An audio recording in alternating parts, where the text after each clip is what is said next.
Now, we're going to study the history of the Jews of Spain, of the Spanish Jewish experience, and sometimes I refer to it as the Sephardic experience because Spain in Hebrew has always been Sepharad.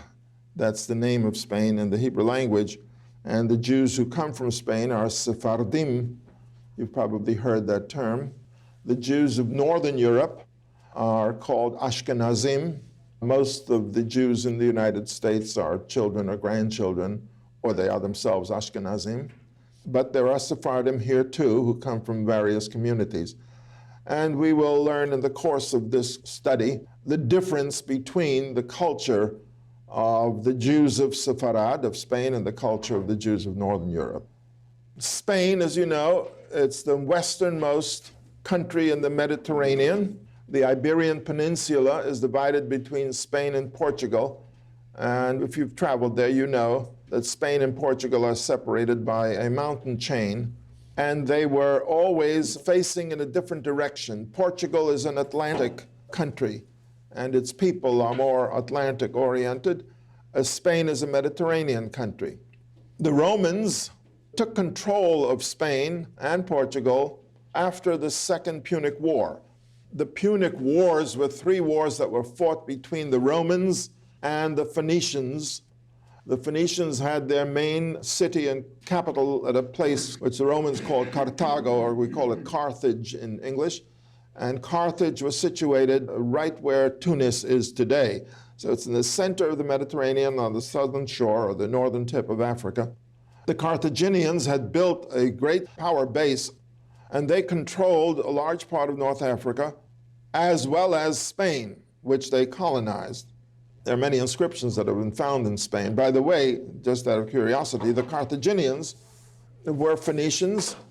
Their home cities were Tyre and Sidon on the east coast of the Mediterranean, just north of Israel. And the Phoenicians spoke the same language as the Jews, Hebrew. And the Phoenician language and the Hebrew language, if we go back to the year 1000 BC, that was the same language. So that was the language of the Phoenicians and the Carthaginians. They were building their kingdom and their empire to control the entire Mediterranean. And at the same time, the Romans were expanding from the city of Rome towards the south.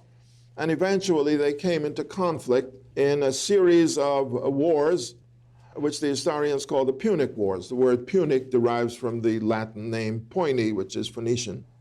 In the first Punic War, the Romans defeated the Carthaginians.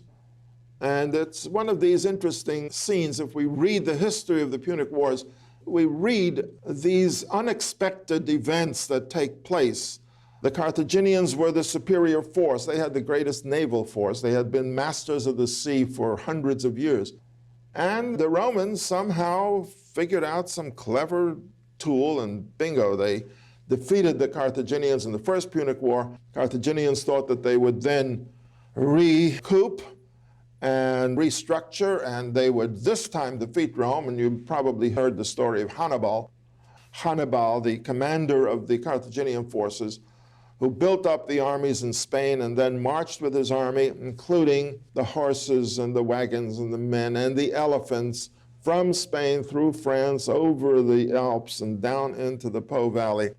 It's an amazing story recorded by Polybius, the Roman historian.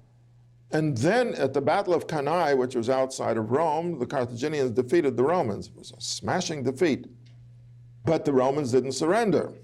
They just regrouped, and they continued to struggle and to struggle.